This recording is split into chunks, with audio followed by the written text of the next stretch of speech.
Good morning, comic book fans. Welcome back to Comic in 5 Minutes. I am your ever-loving host, Shorty, and this will be just one of a kind of set of reviews that might happen at some point over the next 3 months, it turns out, which is how long we're going to be in lockdown. Unlike the first lockdown, where the reviews kind of just died a death when I was just doing it as a podcast kind of thing, we are at least still getting new stock. The only difference is I'm not going to be in the shop every day. I'm coming in on Tuesday mornings for deliveries, and then a little bit on Wednesdays and Fridays to get stuff invoiced and posted out as it needs to be done, which means you're probably going to get 3 reviews a week, which, could mean that you're only going to get like amazing reviews. Like I'm only going to review stuff that's great, or it could mean I'm just going to review stuff that's interesting to me, and you could end up some absolute howlers. Let's see how it goes, shall we? Today, though, it's Jinny Hex, and if you're a friend of mine, a fan of the store, maybe you'll know that I have been raving about Young Justice for quite some time. When Brian Michael Bendis said he was going to work for DC, everyone was like really excited about the fact of doing Superman action comics, and don't get me wrong, it was brilliant. Kind of went on about how long it needed to do, and I wasn't really crying any tears when it ended. But he was also doing Young Justice and a few other ancillary titles along the way, notably creating Naomi for Young Justice.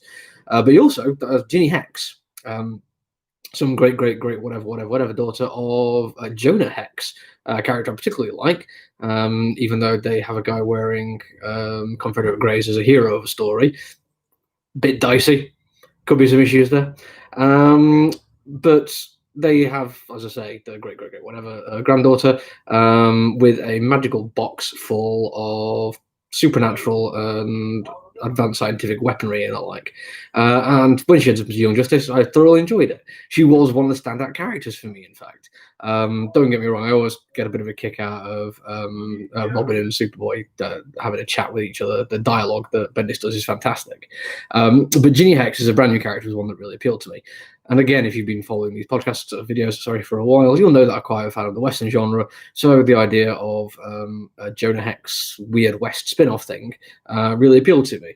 Now, to say in the 12 issues we had of Young Justice, sadly, that did, I think, get pulled up a little bit shorter than I would have liked. That one, actually, I wanted more of. You didn't really get much of that.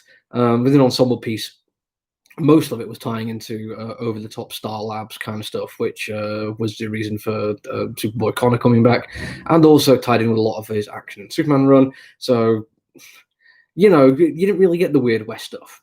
You're doing this, boy howdy, it's good. There's potentially, I'm not 100% sure if it's like an actual time travel thing, or if it's just a re-altering of reality thing, but you do get a genuine Wild West setting for at least a good chunk of the story, with a whole bunch of magic thrown in there as well, and it looks brilliant. Gleb Melnikov doing the art for this one, and he's fantastic. Very reminiscent of early Young Justice artwork, and that is something you can't really go wrong for. But if I'm going to give any credit for this one, and it all deserves to go to one person, Madeline Visaggio, I think is how it's pronounced. Excuse me 1 second. Because she absolutely nails this one. She has the whip-smart dialogue that I was expecting from reading Brian Michael Bendis.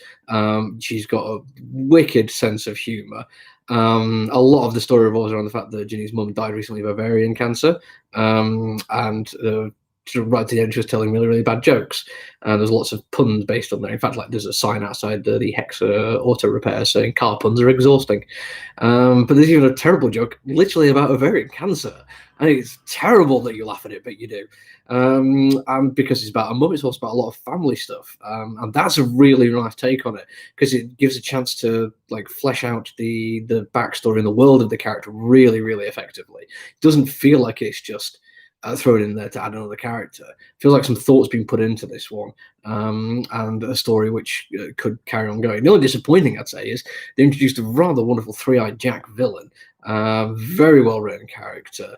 Got a very nice voice to him, and quite decent motivations, which tie in a lot of what's going on, and a sense that he could be a return villain, but it doesn't feel like that's being grabbed. Not at least because this is just a one-shot special, but the way he kind of goes out, it feels a little bit like they'd sold him short. Now, don't get me wrong.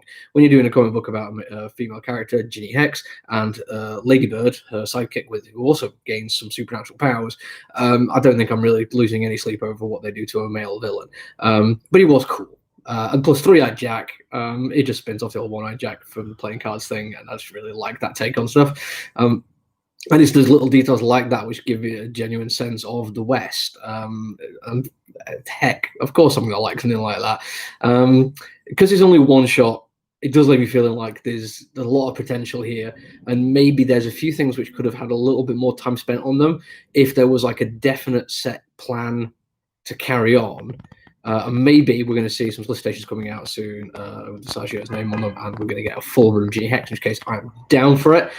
If you can bring back the same artist, it's going to be an absolutely brilliant run that's going to really stand the test of time. I think genuinely enjoyed this one.